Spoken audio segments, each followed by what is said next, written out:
Hi viewers, welcome to அறிவு தகவல் YouTube channel. வாங்க வீடியோக்குள்ளே போகலாம். கரிசலாங்கண்ணி மூலிகை எண்ணெய் தயாரிப்பது எப்படி என்பதை பற்றி இன்றைக்கு பெரும்பாலான மக்களுக்கு பெரும் பிரச்சனையாக இருப்பது முடி கொட்டுழுது, முடி உதிருது, முடி வளரல என்ற பிரச்சனை அதிகமாக இருக்குது.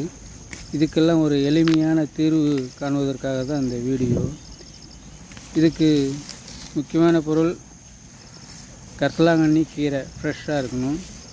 அதேபோல் தேங்காய் எண்ணெய் நல்ல செக்கிலான தேங்காய் எண்ணெயாக இருக்கணும்.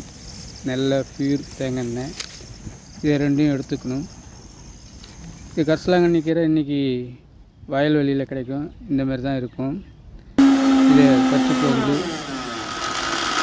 துண்டாக நறுக்கணும். துண்டாக நறுக்கி சின்னதாக நறுக்கினா தான் மிக்சியில் போட்டு அரைக்கணும். நல்ல மைய அரைக்க முடியும். அதனால்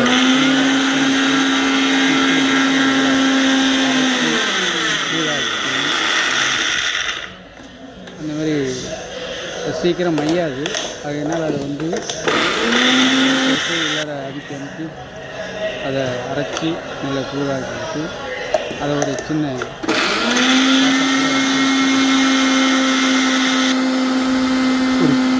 வானல் எடுத்துக்கணும். அந்த வானலில் எண்ணெயை ஊற்றி நல்லா காய விடணும். எண்ணெய் 1 லிட்ரு அல்லது 1/2 லிட்ரு அளவுக்கு நமக்கு எவ்வளோ தேவையோ அதுக்கு தகுந்த மாதிரி, எவ்வளோக்கு கரிசலாங்கண்ணி கீரை எவ்வளோ பறித்து வச்சுருக்கோம் அதுக்கு தகுந்த மாதிரி எண்ணெயை ஊற்றிக்கணும். எண்ணெயை ஊற்றி நல்லா காய விடணும். நல்லா காய்ஞ்ச பிற்பாடு இந்த கரிசலாங்கண்ணி விழுது எடுத்து நல்லா ஒரு தட்டில் வச்சுக்கிட்டு அதிலேருந்து எடுத்து இந்த எண்ணெயில் கொஞ்சம் கொஞ்சமாக போடணும். போட்டு நல்லா கலக்கி விடணும். நல்லா கலக்கி விட்டோம்னா நுரை பொங்கும். நுரை நல்லா கலக்கி விட்டோம்னா நல்லா நுரை பொங்கி பச்சை கலரில் வரும் எண்ணெய். நல்லா பச்சை கலரில் வந்தோடனே அந்த நுரையெல்லாம் நல்லா அடங்கணும். அடங்கிடுச்சுன்னா போதும்னு அர்த்தம். எண்ணெய் காஞ்சிடுச்சு, நல்லா பச்சையாக வந்துடுச்சு அப்படின்னு அர்த்தம். அதை விட ரொம்ப முருகலாக விட்டோம்னா ரொம்ப கருப்பாக போயிடும் எண்ணெய்.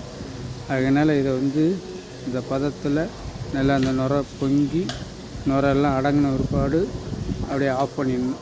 அடுப்பை ஆஃப் பண்ணிடணும். ஆஃப் பண்ணிவிட்டு அதை நல்லா ஆற விடணும். ஆற விட்டு நல்ல ஒரு பாத்திரத்தில் எடுத்து வச்சுக்கணும். எடுத்து வச்சுட்டு கொஞ்சம் நேரம் கழித்து அதை திரும்ப நம்ம கண்ணாடி பாத்திரத்தில் எடுத்து ஊற்றி வச்சுக்கணும். அது சீக்கிரம் கெடாது. அதை நம்ம யூஸ் பண்ணுறத பொறுத்து நம்ம எவ்வளோ நாளைக்கு வச்சுருக்கோம் அதுக்கு பொறுத்து இது இருக்குது.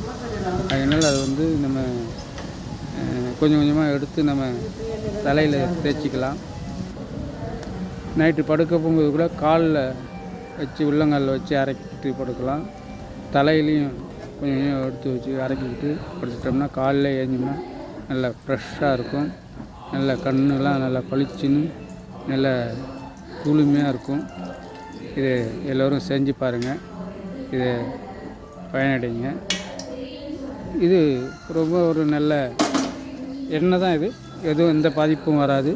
அதனால் இதில் வேறு எதுவும் கலக்கலை. அதனால் இதில் பயப்பட வேண்டிய அவசியம் எதுவும் இல்லை. இதை எல்லோரும் உபயோகப்படுத்தி பாருங்கள். நன்றி, வணக்கம்.